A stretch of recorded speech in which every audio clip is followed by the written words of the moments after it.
अगर आप लोगों के पास बाइबल है तो यूहन्ना की इंजील निकालें। और आज एक बड़ी गंभीर बात परमेश्वर आपसे करना चाहते हैं। ये जो परमेश्वर की ओर से है, मैं आपके लिए पढ़ता हूँ यूहन्ना और उसकी 5 अध्याय और उसकी पहली आयत से। इन बातों के पश्चात यहूदियों का एक पर्व हुआ और यीशु यरूशलेम को गया। यरूशलेम में भेड़ फाटक के पास एक कुंड है जो इब्रानी भाषा में बैतसौदा कहलाता है। इसके 5 ओसरे हैं, इनमें से बहुत से बीमार, अंधे, लंगड़े और सूखे अंग वाले पानी के हिलाने की आशा में पड़े रहते थे, क्योंकि नियुक्त समय पर परमेश्वर के स्वर्गदूत कुंड में उतर कर पानी को हिलाया करते थे। पानी हिलते ही जो पहले उतर जाता वह चंगा हो जाता था, चाहे उसकी कोई बीमारी क्यों ना हो। वहाँ एक मनुष्य था जो 38 वर्ष से बीमारी में पड़ा था। यीशु ने उसे पड़ा हुआ देखकर और यह जानकर कि वह बहुत दिनों से इस दशा में पड़ा है, उससे पूछा, क्या तू चंगा होना चाहता है? Hallelujah, hallelujah. और ध्यान से हम परमेश्वर के वचन की तरफ ध्यान करेंगे। एक बड़ी गंभीर बात है, मैं आपको बताना चाहता हूँ। पिता की उपेक्षा बच्चों के लिए क्या होती है? जो पिता होता है उसकी उपेक्षा बच्चों के लिए क्या होती है? कि उसका बच्चा बहुत आय से उन्नत हो, चाहे वो नालायक है, चाहे वो किसी लायक है या नहीं है, वो किसी भी स्वभाव का बच्चा है, चाहे वो अपने माता पिता को दुख देता है, लेकिन फिर भी माता पिता की उपेक्षा होती है कि हमारा बच्चा जो है वो उन्नत हो, ब्लेस हो, आशीषित हो। ये उनकी इच्छा होती है। आज मैं आपको बताना चाहता हूँ कि परमेश्वर की आपके प्रति क्या इच्छा है, परमेश्वर आपके जीवन में क्या चाहते हैं। मैं आपको बताना चाहता हूँ, पवित्र शास्त्र बाइबल कहती है कि परमेश्वर ने इंसान को अपने स्वरूप और अपनी समानता में बनाया और अनाज्ञाकारिता और पाप के कारण वो बीमारी की हालत में चला गया। और यहाँ यरूशलेम के भेड़ फाटक पे एक ओसरा यानी कि एक दलान है, और उस दलान के अंदर उसके आसपास बहुत सारे सूखे वाले, बीमारी की हालत वाले, बहुत भयंकर बीमार लोग वहाँ पड़े रहते थे, क्योंकि साल में एक बार वो दलान हिलाया जाता था और जो पहले उसमें उतर जाता था वो किसी भी रोग से क्यों ना पीड़ित हो, वो चंगा हो जाता था। मेरे प्रियो, ऐसे यहाँ पे एक इंसान था जिसको 38 वर्ष हो गए, 38 वर्ष हो गए थे उसको बीमारी की हालत में, उस जगह पे पड़े। और परमेश्वर प्रभु यीशु मसीह वहां आते हैं और आंखों से कहते हैं, तू क्या चाहता है? ये बहुत बड़ी बात है, ये बहुत बड़ी बात है। अक्सर जो दुनियावी माता पिता हैं वो अपने बच्चों के ऊपर एक तोहमत थोपते हैं, कहते हैं जो हम चाहते हैं वो तुम करो, जो हम चाहते हैं। माता पिता क्या कहते हैं अपने बच्चों को?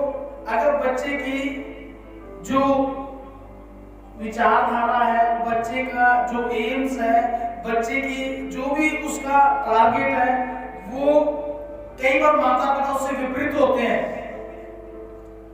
बच्चा बनना कुछ चाहता है और माता पिता उसको जबरदस्ती बढ़ाना कुछ और चाहते हैं। लेकिन हमारे परमेश्वर ऐसे नहीं है। हमारे परमेश्वर कहते हैं कि तू क्या चाहता है? सुनिए, आपके जो स्पिरिचुअल फादर हैं, आपके जो आत्मिक पिता हैं, जिन्होंने आपको रचा और बनाया है, वो ये कहते हैं, मेरे बेटे, मेरी बेटी, मुझे बता तू क्या चाहती है? मेरे बेटे, मुझे बता तू क्या चाहता है? तेरी चाहत क्या है? तू क्या? यहाँ 38 वर्ष से एक रोगी पड़ा है जिसके उतरने से पहले दूसरे रोगी उस दलान में उतर जाते और चंगे हो जाते, लेकिन वो हिल डुल नहीं सकता। इस कारण वो 38 सालों से पड़ा है और वो बड़ी पीड़ा में, बड़े दुख में। और यीशु मसीह ये देख के कि ये बहुत टाइम से यहाँ पे पड़ा, उसके पास आके उससे पूछते, तू क्या चाहता है? क्या तू चंगा होना चाहता है?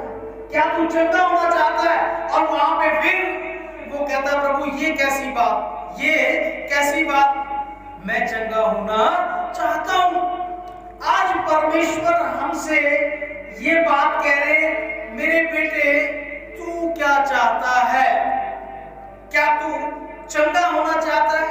क्या तू उन्नत होना चाहता है? क्या तू बढ़ना चाहता है? और ये कैसी बात है, हम तो चाहते ही हैं कि हम उन्नत हों, हम बढ़े, लेकिन इसके पीछे एक हिस्ट्री है, और वो हिस्ट्री ये है, जैसे ये 38 साल का था, ये वहां पड़ा था, एक लंबे समय से वो उस दलान के साथ जुड़ा हुआ था जहां परमेश्वर की उपस्थिति आती थी, वो उस मंदिर के साथ जुड़ा हुआ था, वो परमेश्वर की आस्था के साथ जुड़ा हुआ था, वो परमेश्वर के साथ कनेक्ट था। उसको आस और विश्वास था कि एक दिन मेरा पिता, मेरा परमेश्वर, मेरा प्रभु मुझे चंगा करेगा।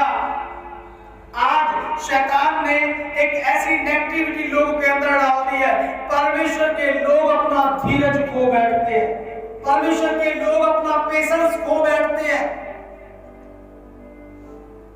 जब थोड़े समय तक परेशानी या बीमारी या मुश्किल उनकी हल नहीं होती, तो वो अपना धैर्य खो बैठते हैं और वो आत्मा में कमजोर होना शुरू हो जाते हैं, वो अपनी प्रेयर लाइफ कम कर देते हैं, वो परमेश्वर के साथ कनेक्टिविटी कम कर देते हैं, जबकि वो अपनी गवाही को भूल बैठते हैं कि हमारे जीवन की गवाही क्या, हम प्रभु में कैसे आए थे। बिगर प्रभु के चमत्कार किए बिना हमने प्रभु पर विश्वास नहीं किया। जब हम शुरू में प्रभु के पास आए थे, हमारी स्थिति क्या थी, हमारे जीवन में परमेश्वर ने कैसा चमत्कार किया था, और हम प्रभु में कैसे आए थे। मेरे प्रियो, ये जीवन है, इसमें चढ़ाव उतार आते रहते हैं। अगर इसमें धूप आती है तो छाएं भी आती है, अगर इसमें सुख आता है तो दुख भी आता है, लेकिन परमेश्वर का वचन हमें कहता है, जैसे बाप रोड़ा लग जाता है ऐसे दुष्ट भी लग जाता है, जैसे बाप रोड़ा लग जाता है ऐसे बीमारियां भी चली जाती हैं, ऐसे तकलीफें भी चली जाती हैं, ऐसे परेशानी भी चली जाती है, लेकिन परमेश्वर का जन कायम रहता है। बोलो हालेलुया। परमेश्वर लगातार उसमें अपनी निगाह रखता है, उसकी ओर ध्यान रखते हैं, और परमेश्वर आके पूछते हैं, मेरे बेटे, मेरी बेटी, तू क्या चाहता है? क्या तू चंगा होना चाहता है? क्या तू अच्छा होना चाहता है? क्या तू उन्नत होना चाहता है? क्या तू कलेश से शांति के वातावरण में रहना चाहता है? क्या तू चाहता है तेरे बच्चे उन्नत हो? क्या तू चाहता है तेरा बिजनेस बढ़े? क्या तू चाहता है कि शैतान का क्या हुआ एक भी वार तुझ पे काम ना करे, जादूगरी काम ना करे, टोना काम ना करे? वो कब होगा? जब तुम लगातार परमेश्वर से जुड़े रहोगे। और शैतान नहीं चाहता कि इंसान परमेश्वर से जुड़ा रहे, इसलिए अजीब अजीब ख्याल उसके मन में डालता है, अलग अलग तरीके के ख्याल उसके हृदय में डालता है। मैं आपको एक गवाही बताता हूँ। मैं पिछले दिनों में कहीं गया, और जब मैं वहां गया था तो मैंने वहां पे कुछ लोगों को बैठा हुआ देखा, और वो परमेश्वर की आराधना करते थे, और उन्होंने कहा, पास्टर जी जय मसीह की। मेरा मन बड़ा खुश हुआ। जब कोई मुझे जय मसीह की बुलाता है और परमेश्वर का जन्म मिलता है, मुझे बड़ा आनंद मिलता है, और अपनापन लगता है कि मुझे कोई संसार में, बिखरे हुए संसार में अपने लोग मुझे दिखाई देते हैं। तो मैंने उनसे पूछा, आपकी गवाही क्या है? मैंने उनसे पूछा, आपकी गवाही क्या, आप कैसे प्रभु में आए? तो वो कहते हैं कि एक बिजनेस की बड़ी प्रॉब्लम हमारी लाइफ में हुई थी, और वो बोली, सिस्टर मेरे पति जेल में उस कारण चले गए थे। तो बोले, हमारे पास कोई सिस्टर आई थी परमेश्वर का वचन लेके, उन्होंने परमेश्वर का वचन हमें सुनाया, हमने विश्वास किया। क्यों? क्योंकि उस समय हम टूटे हुए थे, हमें आवश्यकता थी, और परमेश्वर ने हमारी प्रार्थना को सुना, और एक बड़ा मिरेकल हुआ, बड़ा चमत्कार हुआ, और उनके पति जेल से रिहा होने पाए। हालेलुया। ये बड़ी गवाही थी। उसके बाद वो प्रभु पे विश्वास करके आगे बढ़े, लेकिन धीरे धीरे धीरे धीरे धीरे क्या हुआ, वो ही नेगेटिविटी शैतान ने डाली, और वो परमेश्वर से कनेक्टिविटी में घटते चले गए, कमजोर होते चले गए। और अचानक क्या होता है, उनके परिवार में भी पिछले दिनों में, और अभी भी चल रहा है, कोरोना का माहौल चल रहा है, उनके घर में नौजवान को बुखार सर्दी ऐसा कुछ हुआ, डॉक्टर के पास गया, डॉक्टर ने उसके मन में वहम डाल दिया कि तुझे कोरोना हो गया। अभी उसकी रिपोर्ट भी नहीं आई थी, पर उसको वहम डाल दिया। उसने जाके देसी कुछ इलाज, कोई काढ़ा वाड़ा पी लिया, और जिसके पीने के कारण उसके शरीर की जो वेन्स है, जो नसें हैं, वो डैमेज हो गई और वो पीजीआई तक चला गया। यानी कि पीजीआई हमारे पंजाब में जब ज्यादा किसी की हालत सीरियस वहां चला गया और उसकी हालत बहुत खराब हुई। लेकिन वो डॉक्टर भी कुछ नहीं कर सके, कोई कुछ नहीं कर सका। वो बेड पे, उसके दोनों हाथ पैर डेड हो गए, उसके हाथ पैरों में जान नहीं रही और वो बेड के ऊपर ही लेटा था। परमेश्वर अचानक मुझे फिर से वहां लेके जाते हैं, और जब मैं वहां पहुंचता हूं, मैं किसी और काम से जाता हूं, पर वो सिस्टर कहती है पास्टर जी बड़े मुश्किल में, परेशानी में, बहुत ज्यादा परेशानी है। मैंने बोला क्या बात है? वो कहती हमारे घर में ये जो नौजवान है जो आपने एक दिन देखा था और आज वो बेड पे पड़ा है, और हम जो मेडिकल साइंस है हम पीजीआई तक चले गए, लेकिन इसका कुछ भी मसला हल नहीं हुआ। तो मैंने कहा बहन क्या चाहते हो? सुनिए, मैंने कहा क्या चाहते हो? क्यों? क्योंकि हमारे पिता कहते हैं इस 38 वर्ष के रोगी से क्या तू चाहता है, क्या तू चंगा होना चाहता है? मैंने कहा बहन आप क्या चाहते हो? क्या प्रार्थना करें? बोली हाँ जी पास्टर हम चाहते हैं प्रार्थना करें। और जब उनके रूम में वो मुझे लेके गए, परमेश्वर की आत्मा ने हमें प्रेरित किया, परमेश्वर की आत्मा ने हमें बताया कि इसके पापों का पश्चाताप इससे कराए। उसके पापों का पश्चाताप कराया, प्रार्थना की, और उस बेड से जो बंदा था बेड पे लेटा था, पवित्र आत्मा ने ऐसा कार्य किया कि वो उठ के चलने लगा। हालेलुया!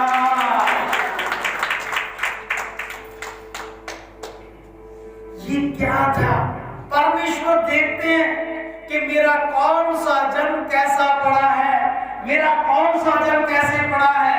जब कोई जन बड़ी बुरी हालत में, टूटा हुआ, परेशानी में होता है, परमेश्वर अपना वचन भेज के उसे चंगा करते और तबाही से बचाते हैं। हालेलुया! हालेलुया! बहुत सारी गवाहियां परमेश्वर के लोगों की, बहुत सारी गवाहियां अद्भुत खुदा के लोगों की।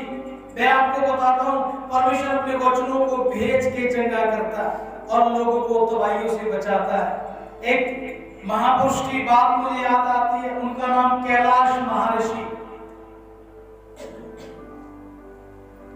इटली के रहने वाले थे। वो परमेश्वर की खोज में निकले और परमेश्वर की खोज करते करते वो कैलाश पर्वत तक पहुंच गए, और उनकी उम्र 400 साल से भी ज्यादा आज भी वो पहाड़ों में पाए जाते हैं।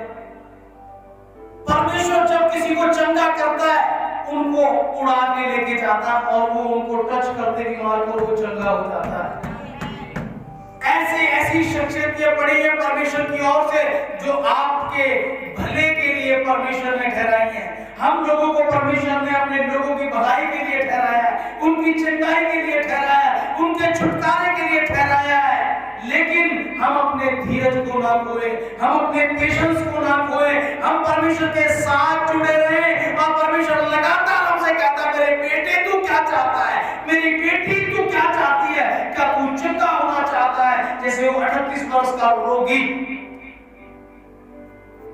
कितनी उम्र उसकी निकल गई, 38 साल उसे पड़े हो गए। और हो सकता है वो जब बीमारी की हालत में वो 20-25 साल का हो, 20-25 साल और 38 साल, वो कहां चला गया? वो लगभग अपनी उम्र के नजदीक जा रहा है।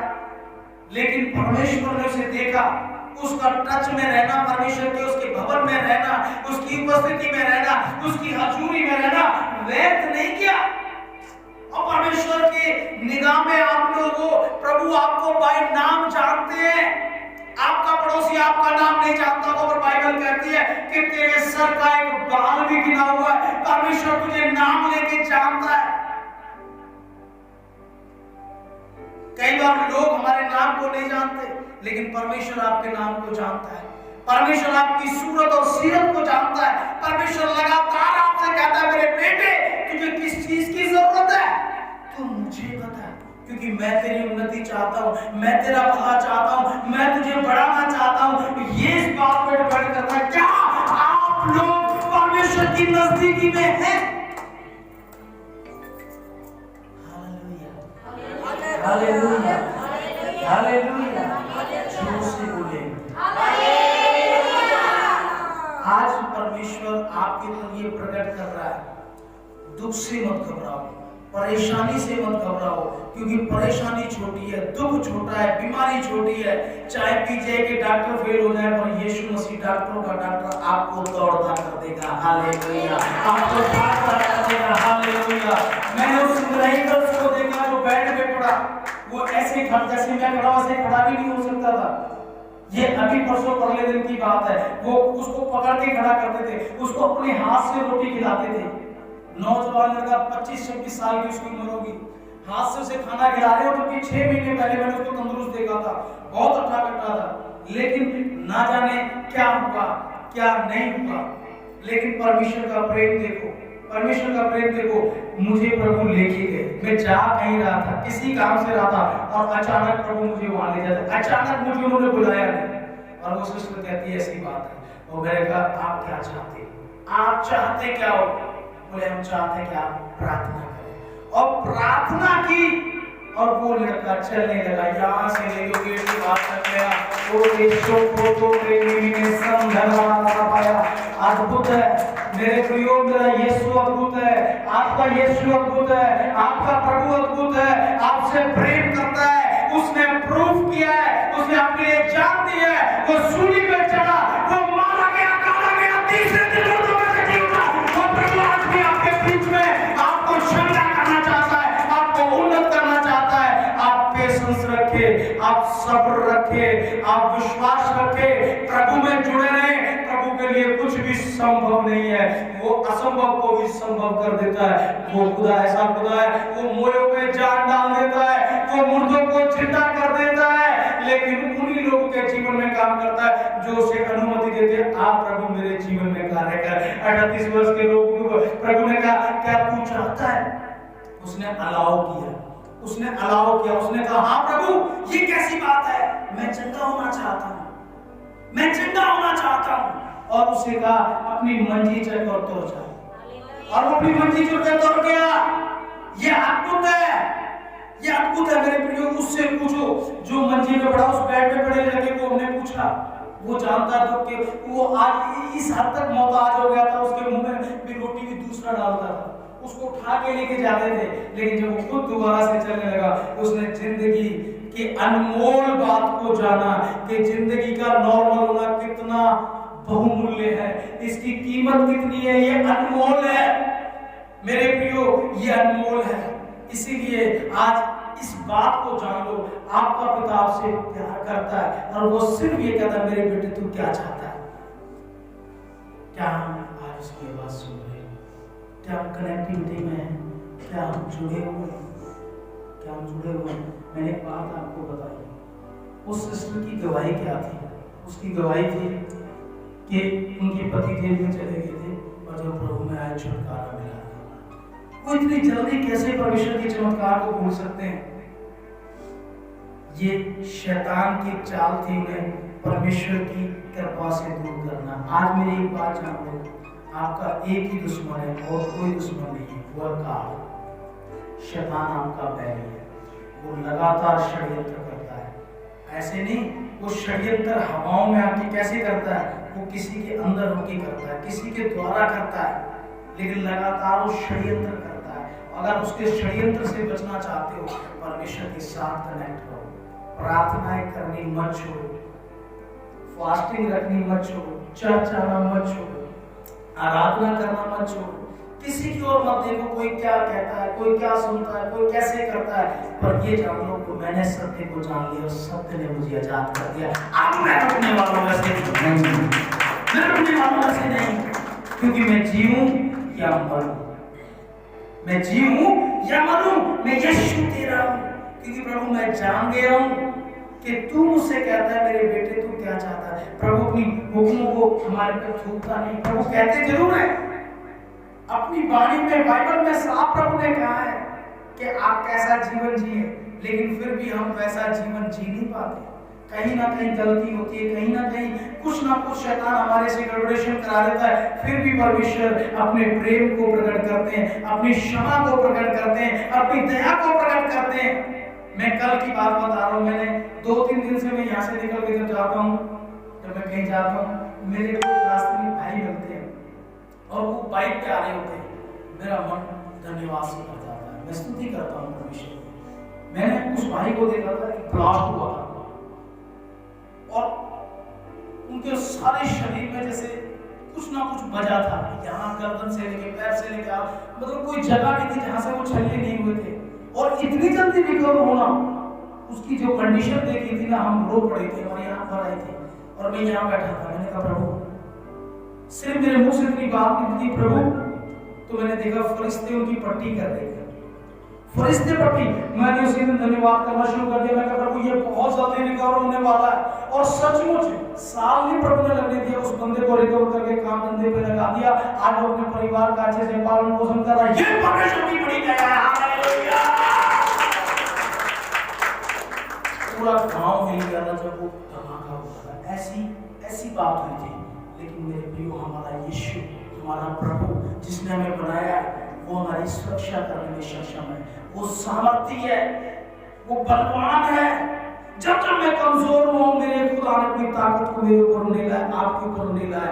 बस हमें परमेश्वर के साथ कनेक्ट होकर रहने की आवश्यकता है। परमेश्वर एक है, महाप्रतापी एक है, स्वर्गव्यापी एक है, स्वर्गयानी एक है, सृष्टिकर्ता एक है, एक ही रब, एक ही परमेश्वर है जो आपसे प्रेम करता है, जिसने अपने इकलौते पुत्र को जमीन पर भेजा और वो तुम्हारे पापों के लिए मारे गए, गाड़े गए, तीसरे दिन मुर्दों में से जी उठे। उन्होंने एक विक्टोरी लाइफ जी, एक जीत वाली लाइफ जी, और वही लाइफ आपसे परमेश्वर चाहते कि आप जयवंत से भी बढ़ के हो। बाइबल कहती है मैंने तुम्हें जयवंत से भी बढ़ के बनाया, मैंने विक्टोरी तुम्हें दी है। तुम जयवंत लोग हो, तुमने डरना नहीं, निराश नहीं होना, घबराना नहीं, क्योंकि तुम जीते हुए लोग हो। अपनी लाइफ को पहचानो, अपने जीवन को पहचानो। जिस परमेश्वर ने तुम्हारे लिए कीमत चुकाई है, वो तुम्हें ऐसा छोड़ने वाला परमेश्वर नहीं है। वो तुम्हारे पास आके कहता है क्या तू चाहता है, मत बोलो उसकी गवाही, बोलो मत उसकी गवाही।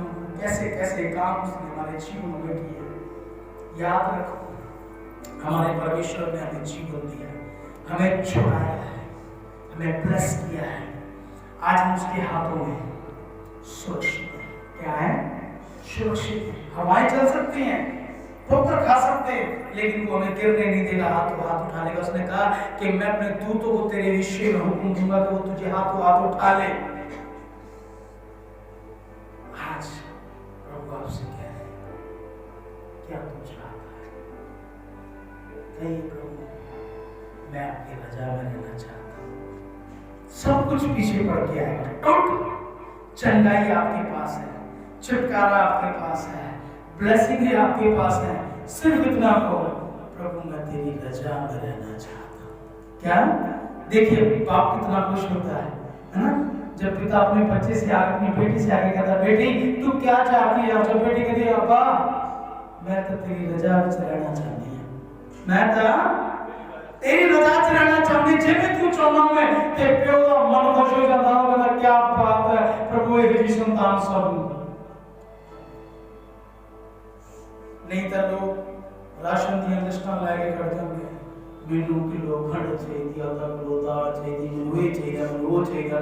तो प्रार्थना करन बैठते हाँ ते की है, एक बड़ी लिस्ट होती है, ये दे दे, वो दे दे, ये दे दे, वो दे दे, ये दे दे, वो दे दे। लेकिन जितन कहोगे प्रभु मैं तेरी रजा में रहना चाहूंगा, ये गल्लां सारियां पीछे पै के मिलदियां, ये सब कुछ पीछे पै के मिलता है। पर देखो कि तुसी अपने प्रभु नाल जुड़े हो, कि तुसी लगातार संगति कर रहे, कि ਤੁਹਾਡਾ कोई भी संडे मिस ਹੁੰਦਾ है, कि ਤੁਹਾਡੀ रोज ਦੀ प्रार्थना ਤਾਂ नहीं मिस हो रही, ਤੁਹਾਡੇ ਵਕਤ ਤਾਂ नहीं मिस हो रहे, कि तुसी डेली बाणी ਨੂੰ पढ़ रहे हो।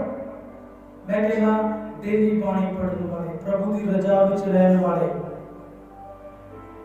कदे भी शर्मिंदे नहीं होंगे, कदे भी शर्मिंदे नहीं होंगे, कदे भी।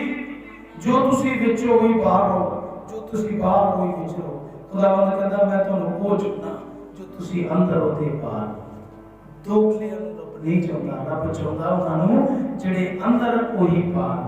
क्योंकि देखो बिगर परमेश्वर की दया तो कोई भी बच नहीं सकता। एक जगह इदां दी आ जाती जिथे पैसा भी काम नहीं होता, उत्थे परमेश्वर की दया काम होती है। की काम होती है? परमेश्वर की दया काम आती है। एक नौजवान लड़के की मैनूं गल याद आती है, वो बस तो थल्ले डग गया, थल्ले एक पत्थर पिया सी, नुकीला पत्थर, और उसकी अख च वड़ गया, उसकी सारी अख डैमेज हो गई। वो कहते भी अखां दी जिहड़ियां नाड़ां हुंदियां ना, वो जिवें सड़दे वाल हुंदे ने बरीक हुंदी है। ते ओहदा पिओ जिहड़ा सी बहुत पैसे वाला सी, वो एक बैग भर रुपइयां दा लै गया, ले जाके उन्हें डॉक्टर अपोलो दिल्ली दे विच एक बहुत बड़ा हॉस्पिटल है अपोलो, जो दिल्ली दा सब तो बड़ा प्राइवेट हॉस्पिटल है, उत्थे वो सारा पैसा उसके सामने रखता है, कहता मेरे बच्चे की अख बना दे।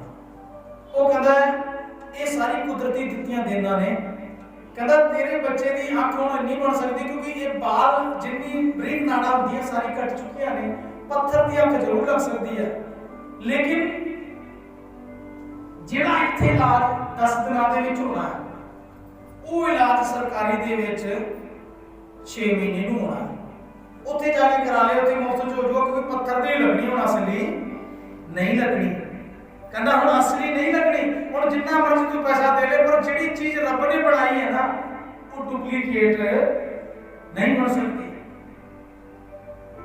मेरे प्यार, परमेश्वर कुछ भी कर सकता है। मैं गवाहियां दस रहा तुम नाल पिंड टुटे गए, उन्हां दी पोती दे बच्ची हुई, जमांदरू अख नहीं सी, जमांदरू अख नहीं। वो कह रहे नहीं आ, ਉਹਦੇ ਦਾਦਾ ਦਾਦੀ ਬੜਾ ਵਿਸ਼ਵਾਸ ਕਰਦੇ, ਦਵਾਦਾ ਸਾਨੂੰ ਫੋਨ ਲਾਇਆ, ਕਹਿੰਦਾ ਪਾਸਟਰ ਜੀ ਬੱਚੀ ਦੀ ਅੱਖ ਨਹੀਂ ਔਰ ਇਦਾਂ ਦੀ ਗੱਲ ਹੈ। ਮੈਂ ਕਿਹਾ ਅਸੀਂ ਕੀ ਕਰੀਏ? ਸਾਡਾ ਇਹ ਕਹਿਣਾ ਹੁੰਦਾ ਅਸੀਂ ਕੀ ਕਰੀਏ? ਕਹਿੰਦਾ ਪ੍ਰਾਰਥਨਾ ਕਰੋ।